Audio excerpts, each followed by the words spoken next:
안녕하세요. On m'a dit même si il fait le soir, si tu n'as pas encore vu ton ami ou bien ton frère, ta soeur, tu peux leur dire bonjour même si il est encore après-midi. 오후가 되어도 처음 만나는 식구들한테는 안녕하세요라고 인사를 하셨어요. Le texte de notre échange avec vous se trouve dans le livre de l'Évangile de Jésus-Christ selon Matthieu, le chapitre 6. 오늘 말씀은 마태복음 6장입니다. À partir du verset 25 jusqu'au 34. 25절에서 34절입니다. Matthieu chapitre 5, verset 26 ou bien 25 à 34. 마태복음 6장 25에서 34절입니다. Je fais la lecture. C'est pourquoi je vous dis, ne vous inquiétez pas pour votre vie, de ce que vous allez manger, ni pour votre corps, de quoi vous serez vêtus. La vie n'est pas telle, pas plus que la nourriture, et le corps plus que le vêtement. Regardez les oiseaux du ciel, ils ne sèment ni moissonnent, ils ne amassent rien dans les greniers, et votre Père céleste les nourrit. Ne valez-vous pas beaucoup plus que eux? Oui, de vous. Par ces inquiétudes, peut ajouter un seul coudée à la durée de sa vie. Et pourquoi vous inquiétez au sujet des vêtements? Observez comme croissent les îles, les champs. Ils ne travaillent ni ne flient. Cependant, je vous dis que Salomon même, dans toute sa gloire, n'a pas été vêtu comme l'un d'eux. Si Dieu le revêt ainsi, l'herbe des champs qui existe aujourd'hui, et de même sera jeté au feu, et ne vous revêtez pas à la plus forte raison des gens de peu de foi. Ne vous inquiétez donc pas en disant que mangerons-nous, ou que boirons-nous, ou de quoi serons-nous vêtus. Merci. Donc, nous avons essayé de réfléchir sur le thème que dégage notre lecture qui se trouve dans Matthieu chapitre 6, verset 25 jusqu'au verset 34. Et le thème sur lequel nous voulons échanger avec vous, c'est gérer l'inquiétude, faire confiance à Dieu. 오늘 설교 제목은 불안의 관리, 하나님을 신뢰함입니다. Et pour continuer, j'ai décidé de vous montrer un petit vidéo. Vrai que cette vidéo c'est en anglais, j'ai essayé de chercher en français mais je n'ai pas trouvé. 오늘 설교 말씀을 전하기 전에 잠시 짤막한 비디오를 보도록 할 텐데요. 제가 불어로 찾아봤는데 없어서 영어로 비디오를 보도록 하겠습니다. Ce petit vidéo c'est à 3 minutes. 한 3분 정도 되는 비디오입니다. Donc si mes techniciens sont prêts, nous allons essayer de regarder ce petit vidéo.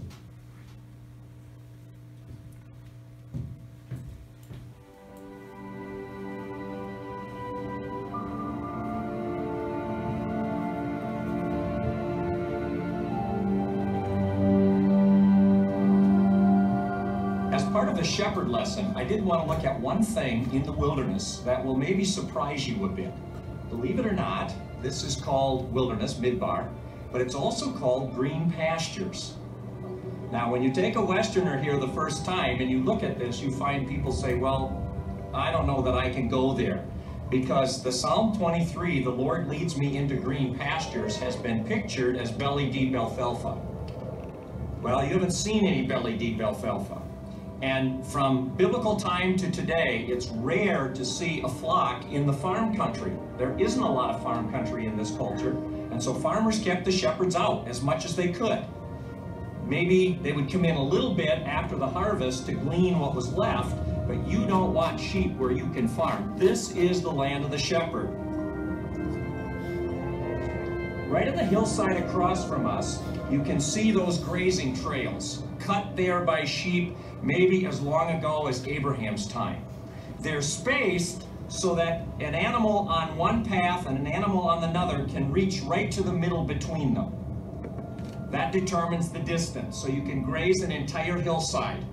And the shepherds lead their sheep across that hillside slowly, grazing what's there. Now, you look at it from here and you say, what's there? In fact, I remember my first impression. I woke up one morning, I was sleeping out in the wilderness, and I remember waking up, watching a flock of sheep on a hillside like this, and my feeling was, what are those, rock-eating sheep? I mean, what do they eat? How can you call this green pastures? Well, the answer is, there's a small amount of moisture present here. They get a little bit of rain every year. Not much, but a little. Second, there is humidity in the air, especially in the evening breeze, like right now. You can feel it coming from the west off the Mediterranean. There's moisture in the air. That moisture, combination of the rain and the humidity, condenses or drips along the edge of these rocks here. And if you notice, right around the rocks, almost always next to the rocks, you get little tufts of green. Get one a moment. That's what we refer to as the green pastures. So the shepherd looks for a hillside. That's exactly what she was doing. Look at that flock across from us there. Just stunning. Those two shepherd girls have found a hillside that either was exposed to the wind or had that small amount of rain. And they move that flock across the hillside, and it's one mouthful here, walk a step or two, another mouthful, another mouthful, another mouthful. Now that changes the green pasture image a little bit, besides the picture changing radically. Green pastures are not everything you need for the rest of your life. If you make that belly deep alfalfa, then what God is saying, if you follow me, I'm going to plunk you down and you'll never have to move an inch the rest of your life. Just reach out and grab it. Tell me that your life with God has been like that. Worry, said one rabbi, is dealing with tomorrow's problems on today's pasture. In the desert, you learn the shepherd will get you what you need for right now. 10 minutes from now, you trust the shepherd. Just enough.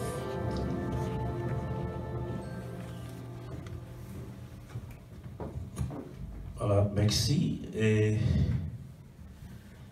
notre vidéo que nous venons de voir nous explique la vie du peuple d'Israël, parce que ce peuple était un peuple d'agriculture.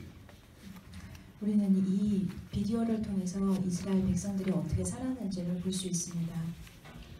Et le pays d'Israël fut, ou bien c'est un pays de désert, façon on le regarde ici, comme ça. 비디오에 보신 것처럼 이스라엘은 많은 곳이 사막이었습니다. Mais étant des gens qui sont dans le désert et étant des gens qui devaient nourrir les troupeaux dans le désert, comptaient sur Dieu le Père étant le bon berger. 그들은 사막에서 양떼들에게 먹이를 주어야 했는데 그러기 위해서는 더 전적으로 하나님을 의지해야 했습니다. Et vous voyez, voici les troupeaux. C'est ça qui faisait leur vie, étant des éleveurs. Et ils devaient conduire ce troupeau dans le désert pour chercher à manger. 이스라엘 그 목자들은 이렇게 여기서 보이시는 그 양떼들을 이끌고 다니면서 그들에게 먹이를 공급해 주어야 했습니다. Et si vous avez remarqué dans le petit vidéo, vous avez vu que ces bêtes, vous les voyez en train de manger. Mais qu'est-ce qu'ils mangent dans le sable, dans le désert? 우리 눈에는 이곳이 풀 한 폭이 없는 사막처럼 보이는데 이 양떼들은 자세히 보면 지금 뭔가를 먹고 있는 것 같습니다. 무엇을 먹고 있을까요? Mais ces bêtes ne comptaient pas sur eux-mêmes, mais ils comptaient plutôt sur le berger qui les conduisait dans le désert. 사실 이 양떼들은 혼자서의 힘으로 풀을 찾을 수가 없습니다. 그래서 목자가 이끄는 대로 가야만 풀을 먹을 수 있습니다. Parce qu'ils savaient que le berger allait trouver le vert pâturage pour les faire nourrir. 양떼들은 목자가 이끄는 대로 가면 풀은 풀밭이 있다는 것을 알고 있었습니다. Et comme le vidéo nous a montré, voici une fille, elle est, je sais pas, on dit bergère ou bien comment on peut l'appeler, mais elle est bergère et c'est elle qui conduit. Donc, elle conduit le troupeau, elle cherche un lieu, le vert pâturage où le troupeau peut trouver quelque chose à manger. 비디오 속에는 여자가 한 사람 서 있는데 이 여자가 바로 목자가 되어서 이 양떼들을 이끌고 가고 있습니다. Pour ceux qui connaissent le désert, c'est un lieu où rien ne pousse. 사막은 여러분도 다 아시다시피 아무것도 자라지 않는 곳입니다. Mais quand on regarde des bêtes là, on a l'impression que vraiment ils mangent très bien parce qu'ils sont gros, ils sont en forme. 그런데 이 양떼들을 자세히 보면 굉장히 통통합니다. Et c'est comme ça, Dieu les nourrit à travers de leurs bergers. 하나님께서 그들에게 먹을 것을 공급해 주시기 때문입니다. Et dans le désert, voici peut-être on peut considérer les arbres dans le berger. Ou imaginez, tout autour c'est les rochers, mais les herbes poussent.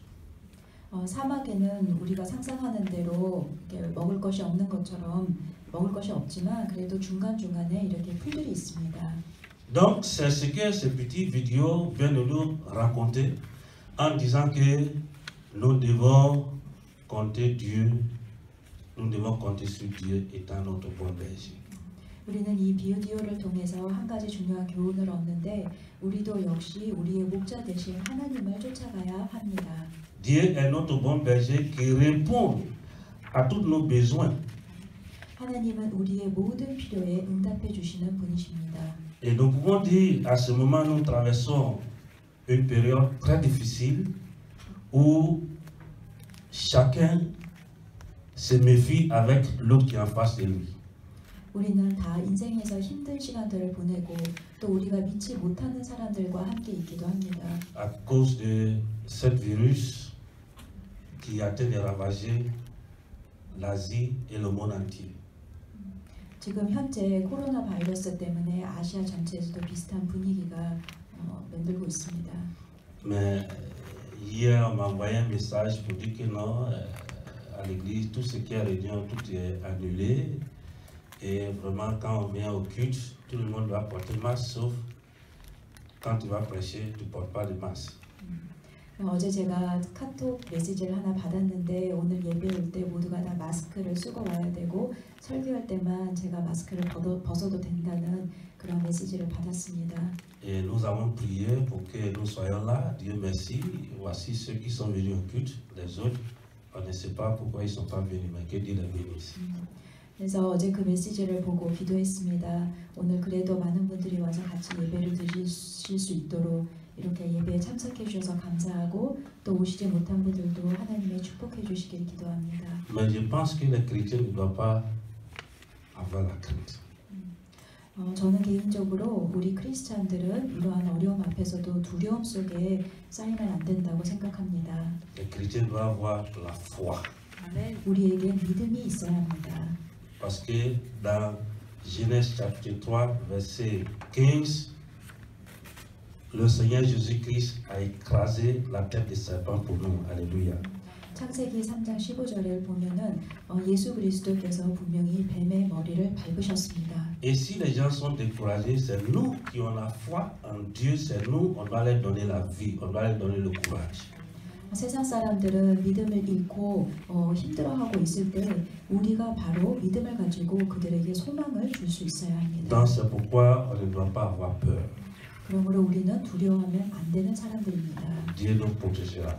하나님께서 우리를 보호해 주실 것입니다. Cet virus ne peut rien nous faire.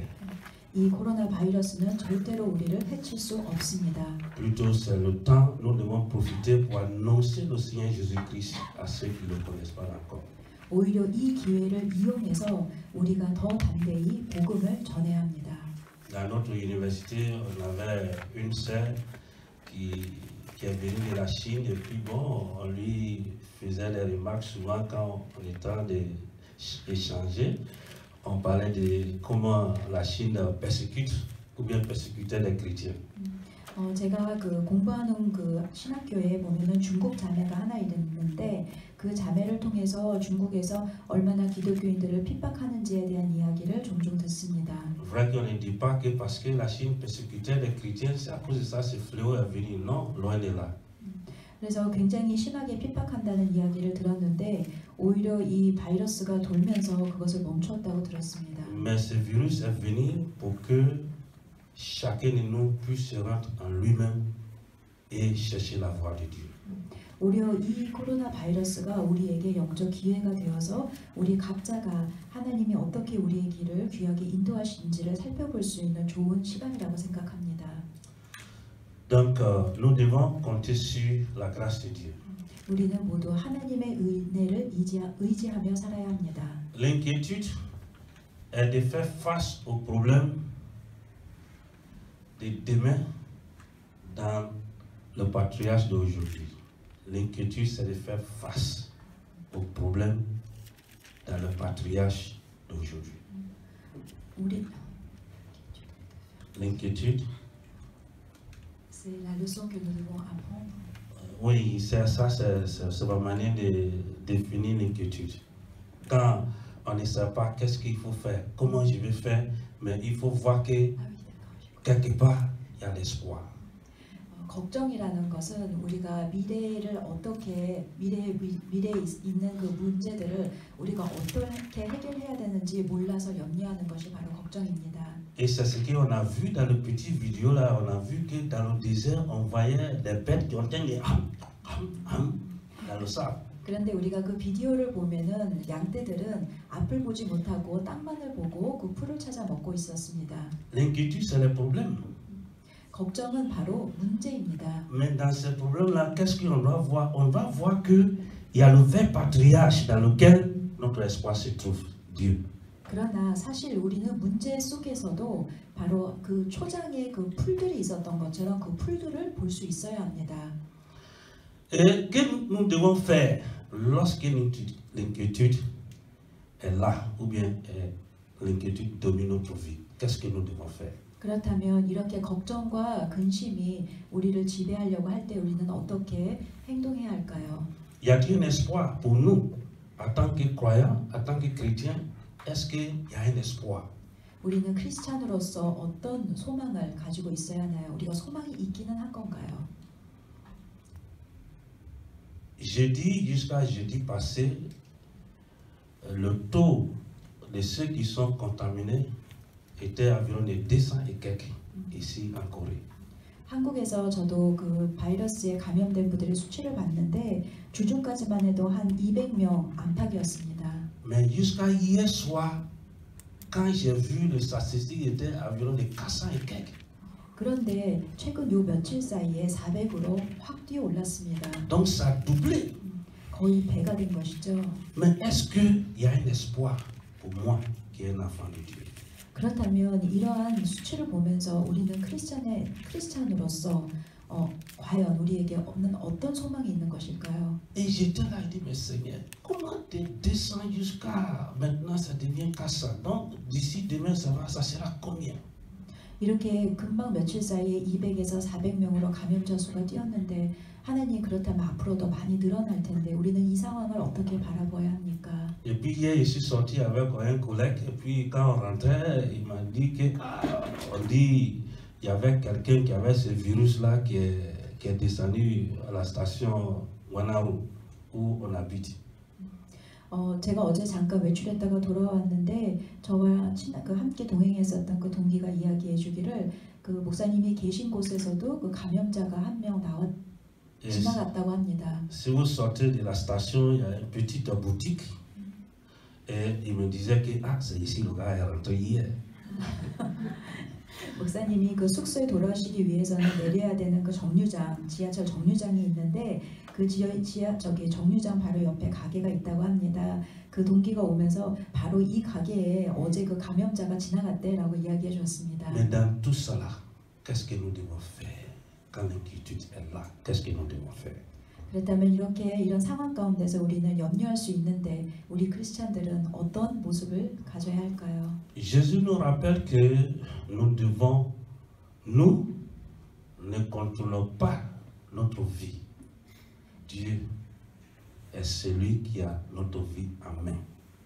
예수님께서는 분명히 말씀을 통해서 말씀해 주셨습니다. 우리 인생의 주인은 우리가 아니고 하나님이십니다. Puisque Dieu a notre vie en main, c'est pourquoi on doit lui faire confiance. 하나님께서 모든 것을 다스리시기 때문에 우리는 하나님을 전적으로 신뢰해야 합니다. Et ce que nous devons faire, c'est la réponse que Matthieu chapitre 6, le verset 25 jusqu'au verset 34 nous donne. 오늘 본문 말씀 마태복음 6장에 저희가 어떤 태도를 지녀야 하는지에 대한 답이 나와 있습니다. Et Jésus nous rappelle que nous devons apporter, ou bien Jésus nous apporte la joie dans notre cœur en tant qu'enfant de Dieu. 하나님의 자녀인 우리에게 기쁨을 주시는 분은 바로 예수 그리스도 한 분이십니다.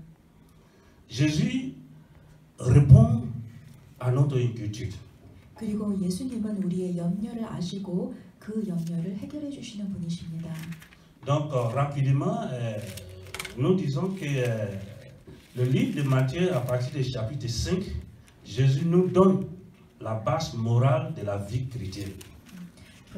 그 마태복음 5장을 보게 되면 산상수훈이 나오는데 그곳에는 하나님의 그 왕국의 기본적인 정신이 무엇인지가 나와 있습니다. Et dans le chapitre 6 et 7 aussi, Jésus décrit le mode de vie de ceux qui viennent ou bien de ceux qui l'ont accepté, comment ils doivent amener leur vie. 그리고 그 뒤에 이어서 마태복음 6장과 7장에는 하나님의 왕국에 들어가는 하나님의 자녀들이 어떤 모습으로 살아야 되는지에 대한 이야기가 나옵니다. Dans le livre de Matthieu, nous donne cette mode de vie et donc l'éthique chrétienne, comment nous devons vivre dans le royaume des cieux. 하나님의 천국에 거하는 주의 자녀들은 어떤 모습으로 어떤 행동을 하며 살아야 되는지에 대한 설명이 나옵니다. Donc, ce livre de Matthieu, ces versets que nous venons de lire, nous parle de leurs recommandations concernant ce que, ou bien ce qui inquiète le chrétien. 본문 6장 25절에는 우리 크리스찬들이 그 염려를 어떻게 다스려야 되는지에 대한 설명이 나옵니다. Ce qui inquiète le chrétien. 우리들에게도 염려가 있을 수 있는데 Donc, dans le verset 25, nous trouvons ce qui inquiète les chrétiens. 예수님께서는 이렇게 말씀하셨습니다. Mais le Seigneur Jésus-Christ nous dit, on ne doit pas s'inquiéter de notre vie. 예수님께서는 우리가 우리 삶에 대해 생명에 대해 염려하지 말아야 된다고 말씀하셨습니다. C'est-à-dire, je suis là, comment je vais faire vraiment, il y a tel problème, je vais faire comment? Le Seigneur nous dit, non, on ne doit pas faire ça. 어떻게 하면 되지라고 염려하지 말라고 말씀하셨습니다. Donc, ce qui nous inquiète très souvent, c'est la nourriture. 우리는 종종 먹는 것에 대해 걱정하고 염려합니다. C'est le vêtement. 또 입는 것에 대해서도 걱정합니다. C'est la santé. 그리고 건강에 대해서도 걱정합니다. Et surtout en Afrique, c'est ça. Comment on va faire pour manger? Nous, c'est ça qui est notre problème en Afrique. 아프리카에서는 특히 먹을 것에 대해 많은 염려를 합니다. Mais je crois aussi dans les autres pays européens et pays asiatiques, puisqu'ils sont des pays en voie de développement, donc on peut parler de la santé. 그러나 저희보다 더 잘 사는 그러한 선진국 유럽이라든가 아시아에서는 건강에 대한 염려를 참 많이 하는 것 같습니다. La santé, du travail, gagner beaucoup d'argent, ainsi de suite, c'est ça qui est votre inquiétude. 건강 그리고 일을 어떻게 더 잘해서 돈을 더 많이 버는가 그런 거에 대한 염려를 합니다. Puisque la vie coûte cher maintenant. 그것은 물가가 많이 올랐기 때문에 더 그런 것에 대해 걱정을 많이 하는 것 같습니다. Donc on doit s'inquiéter comment nous allons vivre. 그렇다면 우리 크리스찬들은 어떻게 이 염려를 다스릴 수 있을까요?